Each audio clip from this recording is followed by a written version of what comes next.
शीर्षक। काली हवेली का आखिरी कमरा। बरसात की वह रात कुछ ज्यादा ही खामोश थी।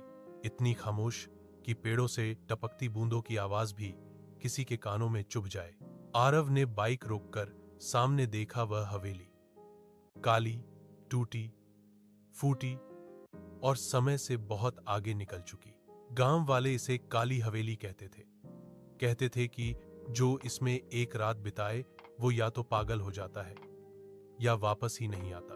आरव इन बातों पर कभी विश्वास नहीं करता था। दिल्ली से आया एक पत्रकार था।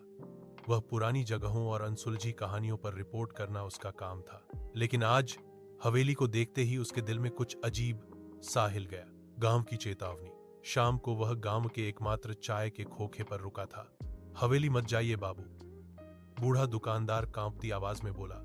पिछले 50 साल से वहां मौत रहती है। मौत? आरव मुस्कुराया। किसकी मौत? बूढ़े ने चारों तरफ देखा, फिर धीरे से बोला, मालकिन की, और जो भी उसे देखने की कोशिश करता है। आरव ने नोटबुक खोली। मालकिन कौन थी?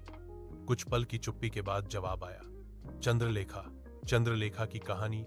आज से करीब 70 साल पहले चंद्रलेखा उस हवेली की मालकिन थी। बेहद खूबसूरत, अमीर और पढ़ी लिखी। लेकिन एक रात उसका पति, उसका बच्चा और पूरा परिवार हवेली में मरा पाया गया। दरवाजे अंदर से बंद थे, किसी ने कुछ नहीं देखा। और चंद्रलेखा, वह कभी नहीं मिली।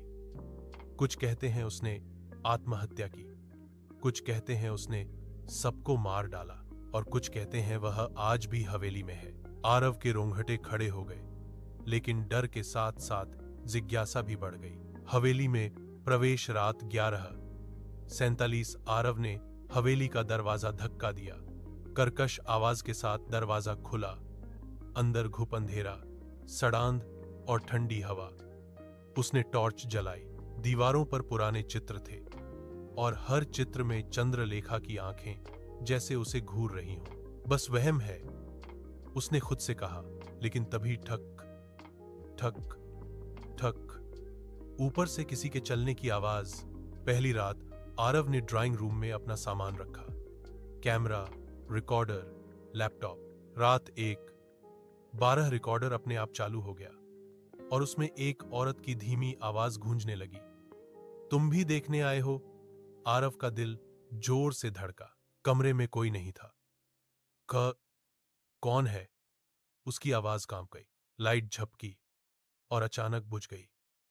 अंधेरे में किसी के बाल उसके चेहरे को छू गए। आईना। हवेली के गलियारे में एक पुराना आईना था। आरव ने टॉर्च उसकी ओर घुमाई। आईने में उसका प्रतिबिंब था, लेकिन उसके पीछे एक औरत खड़ी थी। सफेद साड़ी, खुले बाल और गर्दन टेढ़ी।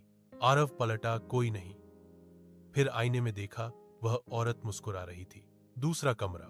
हवेली के दूसरे माले पर एक कमरा बंद था। दरवाजे पर खून जैसे निशान। दरवाजे पर लिखा था, अंतिम कक्ष। जैसे ही आरव ने हाथ बढ़ाया, मत खोलो। पीछे से फुसफुसाहट।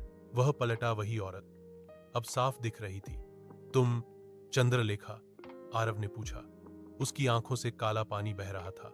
मैं वही हूं जिसे सच बताने का मौका नहीं मिला। सच। कमरे में दाखिल होते ही दृश्य बदल गया। आरव हवेली के अतीत में था। उसने देखा चंद्रलेखा का पति उसे प्रताड़ित करता था, बच्चे को मारने की धमकी देता था, और एक रात चंद्रलेखा ने सबको जहर दे दिया। लेकिन मरने के बाद भी उसे चैन नहीं मिला।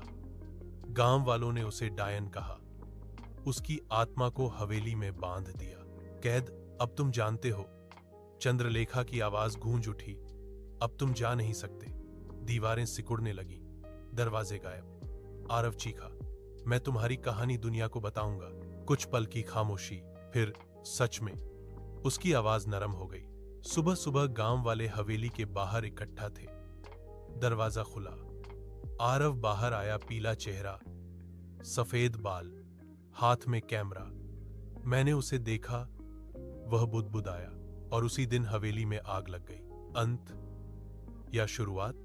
आरव ने रिपोर्ट लिखी, कहानी छपी, लेकिन हर रात उसके कमरे के आईने में एक औरत खड़ी होती है, मुस्कुराती हुई, और फुसफुसाती है, कहानी अधूरी है।